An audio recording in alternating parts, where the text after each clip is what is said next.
Hello friends, this is Anu and welcome to our channel Sahitya Shiksha. Here today we will discuss about John Updike Rabbit series 4th novel Rabbit at Rest. This is published in 1990 and here today we will discuss full story, full character analysis and full themes of this novel. तो चलो देरी ना करते हुए शुरू करते हैं। सबसे पहले तो मैं बता देती हूँ कि रैबिट एट रेस्ट को पुलिट्जर प्राइज मिला 1992 में। अब हम आ जाते हैं इसके मेन कैरेक्टर के बारे में। इससे पहले मैं बता देती हूँ कि जब रैबिट सीरीज शुरू हुई तो सबसे पहला नोवेल था रैबिट इज रन। तो रैबिट रन में दिखाया गया था कि जो हैरी था यानी कि जो हमारा प्रोटोगोनिस्ट होता है वो 26 ईयर का था। सेकंड आया रैबिट रिडक्स, उसमें जो हैरी था वो 36 ईयर का दिखाया गया। देन रैबिट रिच, उसमें जो हैरी था वो 46 ईयर का था। तो अभी आपको आइडिया हो गया होगा कि रैबिट एट रेस्ट में वो अब ओल्ड एज का हो चुका है। और अब जो हमारे इंडिया में भी जैसा कि आपको पता है कि जो बुजुर्ग हो जाते हैं उनको अपने ग्रैंड डॉटर वगैरह या ग्रैंड सन जो होते हैं उनसे ज़्यादा लगाव होता है और उनको ज़्यादा चिंता रहती है अपने बच्चों के बारे में, अपनी प्रॉपर्टीज़ को लेके। तो ऐसा ही कुछ इसमें भी दिखाया गया है। तो ये तो हमें पहले ही पता है कि जो हैरी था वो कभी लाइफ में स्टेबल नहीं रहा, वो हमेशा ही भागता रहा हर चीज़ से। तो चलो अब देखते हैं कि इस वाले में क्या होता है, वो रेस्ट में कैसे जाता है। चलो शुरू करते हैं।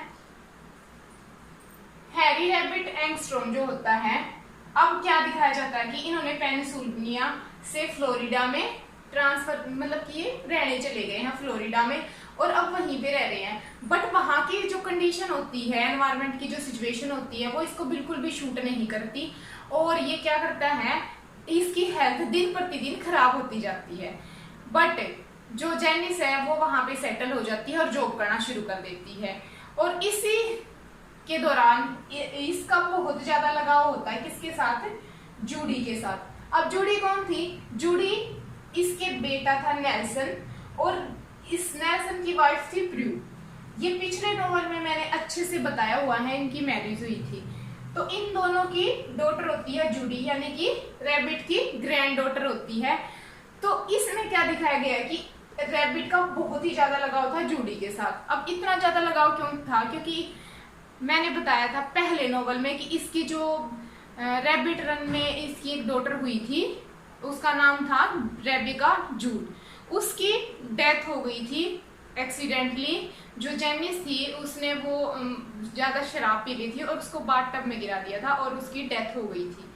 अब क्या होता है, अब ये इसने अपनी डॉटर को खो दिया था और रुथ के साथ इसके एक्स्ट्रा मैरिटल अफेयर थे। अब रुथ कौन है ये आपको पिछले नोवेल देखने पड़ेंगे तभी आपको अच्छे से समझ में आएगा। तो रुथ जो होती है उसके साथ इसका एक्स्ट्रा मैरिटल अफेयर होता है और वो उसकी भी एक डॉटर होती है। बट जब इसको पता लगता है तो रुथ इसको बोलती है कि ये तुम्हारी नहीं है, ये तो मेरी मैरिज से हुई है। तो फिर ये दोनों ही डॉटर को खो देता है। बट अब इसको पूरा जो लगाव होता है वो जूडी के साथ होता है जो इसकी ग्रैंड डॉटर होती है। एक बार एक इंसिडेंट होता है कि जो जूडी होती है ये फिशिंग के लिए कहीं गए हुए थे और ये बिल्कुल पानी में डूबते डूबते बिल्कुल डेथ होने वाली होती है इसकी। बट जो रैबिट है एट मोमेंट पे वो इसको बचा लेता है और उसको इतनी मतलब खुशी होती है, उसको लगता है कि उसने शायद एक इंसिडेंट होने से बचा लिया जो कि उसकी बेटी के साथ हो चुका था पहले, जून के साथ। तो अब इसलिए भी वो थोड़ा ज्यादा लगाव करता है जूडी से। बट जो इसका ग्रैंड सन है रॉय, ये उसके साथ बिल्कुल भी अटैच नहीं है। अब ये उसके साथ अटैच क्यों नहीं है, इससे बताने से पहले मैं आपको नेल्सन के बारे में थोड़ा बता देती हूँ। जो नेल्सन था रैबिट का सन, वो एक हम अपनी सेंस में कह सकते हैं कि एक नालायक बेटा था। तो क्या होता है कि वो ड्रग लेता था, बहुत ज़्यादा जो शराब वगैरह पीता था, बहुत ज़्यादा अपने दोस्तों के साथ घूमना फिरना करता था। तो इसको बहुत ज़्यादा रैबिट को चिंता रहती थी नेल्सन के बारे में।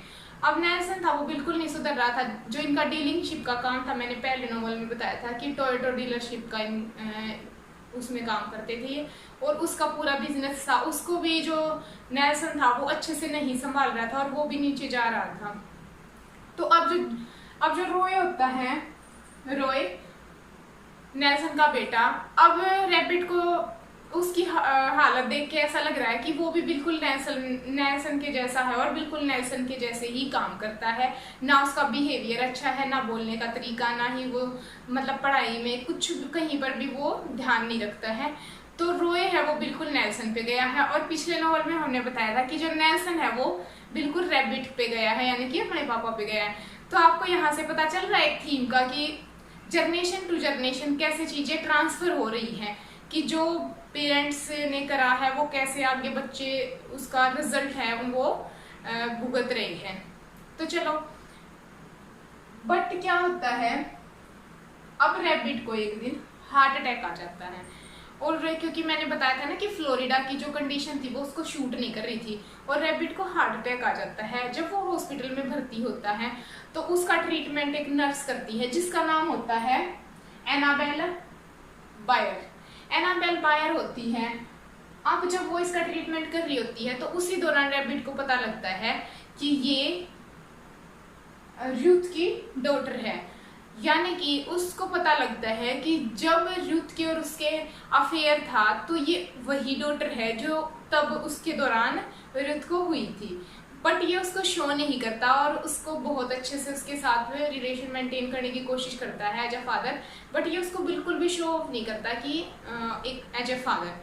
अब क्या होता है, फिर ये आ जाता है घर पे, और जब ये वापस आता है तो ये प्रू के साथ रिलेशन में चला जाता है। प्रू के साथ ये सेक्सुअल रिलेशनशिप में जाता है। और इस बात को लेकर जो जेनिस थी वो बहुत ही ज्यादा गुस्सा हो जाती है, बहुत ज्यादा नाराज हो जाती है रैबिट से, और वो कहती है कि तुमने मुझे बीट्रेल यानी कि तुमने मुझे धोखा दिया है, तो मैं तुम्हें बिल्कुल माफ नहीं करूंगी।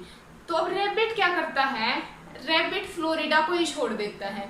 फ्लोरिडा को छोड़कर वो कहीं चला जाता है, और ये दिखाया जाता है कि जब जहाँ पर वो जाता है वहां पर वो एक मिडिल क्लास लाइफ को जीना चाहता था, जो कि वो फर्स्ट नोवेल में था। वो मैंने बताया था ना, बास्केटबॉल का बहुत ही बड़ा प्लेयर था, तो वो चाहता है कि मैं उसी लाइफ को दोबारा से जीऊं। पर वहां पर वो एक छोटे बच्चे के साथ, एक किड के साथ मैच लगाता है और बहुत ही ज्यादा खुश होता है, अपनी हैप्पी लाइफ को जीना चाहता था। बहुत ही ज्यादा मोटा वो हो गया था और अब उसके अंदर इतने पावर भी नहीं थी कि वो मतलब उस लाइफ को दोबारा से जी पाए, यंग लाइफ को। पर वो फिर भी एक कोशिश करता है अपने लाइफ को खुशी से जीने के लिए, और वो उसके साथ मैच खेलता है और वो मैच को जीत भी जाता है। और जब वो मैच को जीतता है तो उसको इतनी ज्यादा खुशी होती है कि उसको हार्ट अटैक आ जाता है और वहीं पे हो जाती है हमारे रैबिट की डेथ। अब जब रैबिट की डेथ हो जाती है तो जो इसके नेल्सन इसका बेटा और जेनिस इसके बेड डेथ पे बैठे होते हैं और ये डिस्कस करते हैं कि जो भी रैबिट ने करा वो मतलब जेनिस है वो भी इसको माफ कर देती है, और जो नेल्सन होता है वो भी इसको एज अ फादर एक्सेप्ट कर लेता, क्योंकि इनकी कभी बनती नहीं थी नेल्सन की और रैबिट की। ये दोनों एक दूसरे को मतलब सब भी एक दूसरे को एक्सेप्ट कर लेते हैं। और उसके बाद ये रैबिट के करेज के बारे में और उसकी तारीफ करते हैं। तो मतलब पूरा का पूरा जो प्लॉट है वो किसके अराउंड ऑफ घूमता है कि फेलियर और कि मतलब इनसेटिस्फाइड हैं लोग, अंदर से ही वो खुश नहीं है, वो सेटिस्फाई नहीं है। अब सबसे पहले नोवेल में क्या था कि वो एक वर्किंग मैन था तो वो उससे खुश नहीं था। फिर सेकंड में क्या हुआ कि उसकी हालत थोड़ी और अच्छी होती गई, पर फिर भी वो मतलब स्टेबल नहीं था। थर्ड वाले में वो रिच हो गया था। अब जब वो रिच हो गया है तो उसको फिर से वैसी ही लाइफ जीनी है, नॉर्मल वाली। तो अब कहाँ पे लोग मतलब स्टेबल ही नहीं है। तो अमेरिका की कंडीशन दिखाई गई है इसमें कि कैसे लोग उस टाइम पे अस्त व्यस्त थे, कैसे खुद को संभाल नहीं पा रहे थे, खुद को किस तरीके से वो बिल्कुल क्योस की सिचुएशन में पा रहे थे, और कैसे वो खुद के चीजों से दूर भाग रहे थे, हर चीज में वो फेल हो रहे थे। जैसे पहले रैबिट होता है वो कभी ना तो अपनी वाइफ के पास रुकता है, एक्स्ट्रा मैरिटल अफेयर करता है, और ना ही कभी वो जॉब पे डट के काम करता है।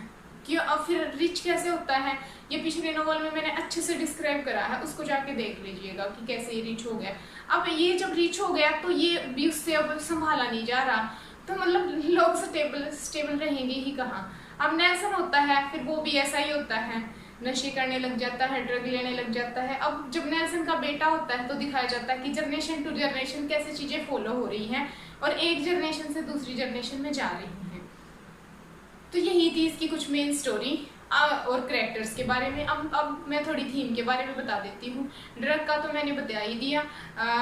अफेक्ट ऑफ जनरेशन कि अब नेक्स्ट जनरेशन पर पिछली जनरेशन के क्या अफेक्ट पड़ रहे हैं, सोसाइटी की कैसे एक दूसरे को डिस्टर्ब कर रही है। थर्ड वाला जो होता है वो होता है कि फेलियर की, मतलब रैबिट था, उसने पूरी लाइफ हर चीज खुश रहने के लिए करने की कोशिश करी, बट फिर भी वो फेल हो गया हर चीज में। बट लास्ट में ये दिखाया जाता है कि उसके जो फेलियर थे वो कहीं ना कहीं इसलिए सक्सेस हो पाए क्योंकि उसके जो फैमिली थी वो उसको एक्सेप्ट कर लेती है और एक दूसरे की गलतियों को मान लेती है। तो यही थी इसकी कुछ मेन थीम्स, इसके कैरेक्टर्स, समरी और इसके पूरे नोवेल के बारे में। हमने इसकी तीनों जो सीरीज हैं और ये फोर्थ वाली पूरी की पूरी टेट्रोलॉजी डिस्कस कर ली है। अगर आपको वीडियो अच्छी लगे तो लाइक करना, शेयर और सब्सक्राइब करना, और नीचे कमेंट बॉक्स में बताना कि इसके ऊपर जब रैबिट की डेथ हो जाती है तो इसके ऊपर जो जॉन अपडाइक था उन्होंने एक नोवेला भी लिखा था, तो वो आया था 2001 में। अगर आपको उसके ऊपर भी वीडियो चाहिए तो कमेंट बॉक्स में ज़रूर बताइएगा, हम जल्द ही अपलोड करेंगे। Thank you friends, thank you so much.